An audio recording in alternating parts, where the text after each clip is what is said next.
हम मीनू झा उपस्थित भेल छी पाबनिक 18 दिनक कथा लऽ कऽ। कहने रही राजा शिरकरक कथा जे हम दोसर भाग कऽ कऽ अपलोड करब, अपने लोकनिसँ साझा करब, तऽ वएह राजा शिरकरक दोसर भागक कथा लऽ कऽ उपस्थित छी जे अपने लोकनि 18 दिनमे सुनब ओ कथा।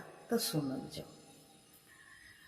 राजाके बड़की रानीके जे पता चललनि जे राजा फेर कतहु विवाह केलनि हँ आ ओहि रानीके लेल ओ चुनरी छपौलनि हँ, तऽ बड़की रानीके डाह हुअ लगलनि।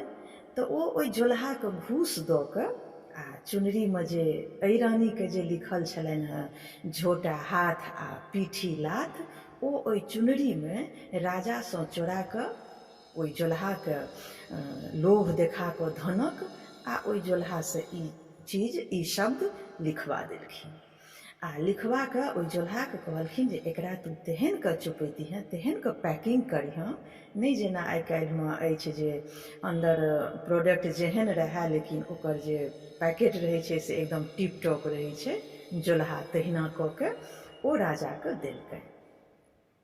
पूर्व समयमे राजा लोकनि जे चिड़ै चुनमुनी पोसै छलाह, ओकरा सबके चिड़ै चुनमुनी सबके प्रशिक्षित कऽ गुप्त काज करैके लेल ओकरा सबके सिखेने रहै छलखिन हँ, गुप्त काज लेल छलाह। राजा सुवर्णके सेहो एकटा कौआ छलनि। राजा चुनरी एकटा बाँसक चोंगामे दऽ ओकर मुँह बन्द कऽ देलखिन आ मधुश्रावणीसँ एक दिन पूर्व कौआके देलखिन आ नव कन्याके पता सेहो देलखिन।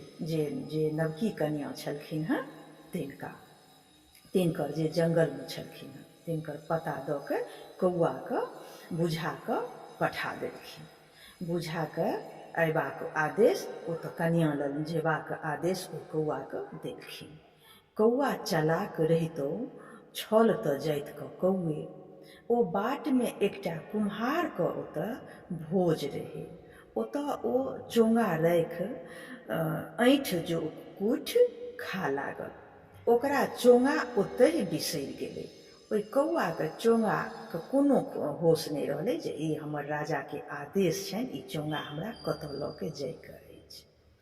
मधुश्रावणी दिन राजकुमारीके सासुरसँ कोनो वस्तु नहि अयलनि।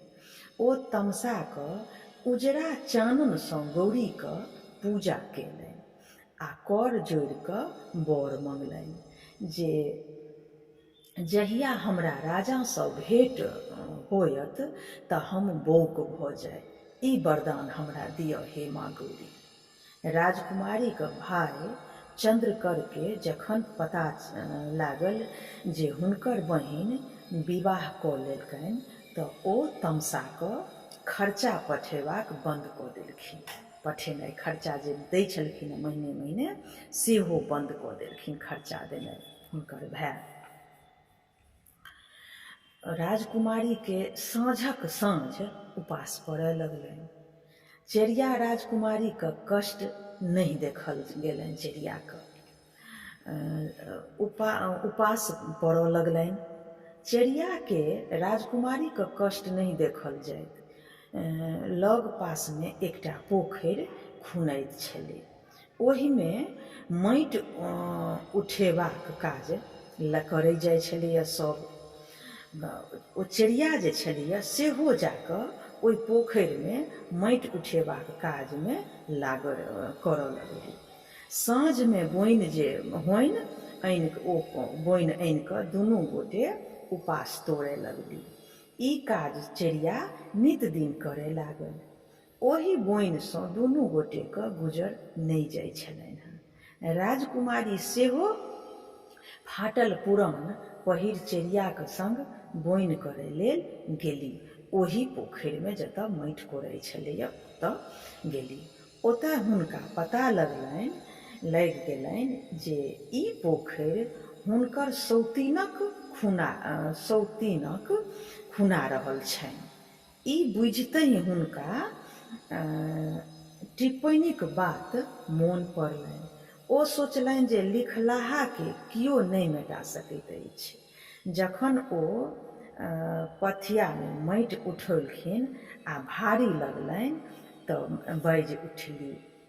सिरकर सिरही चढ़ाओल चंद्रकर देल बनवास, राजा सुवर बनही बियाहलन, लिखलहु नहीं प्रकार। जोन सब ई सुनि अकचका गेल। राजकुमारी दोसर पथिया माटि उठौलनि आ ओहे फकरा बजली। वन में राजा सुवर्णक विवाहक बात सुनि सबके आश्चर्य लगलै। संयोग सँ राजा सेहो ओहि दिन पोखरीक काज देखबाक लेल हेतु आयल छलाह। ओहो ई फकरा सुनलनि। फकरा सुनि हुनका सब बात मोन पड़ि गेलनि।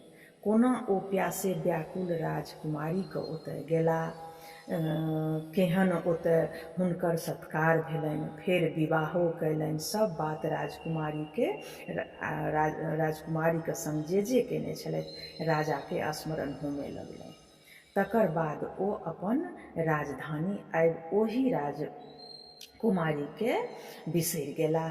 राजाके लाजे ओ आत्मग्लानि होमे भऽ गेला।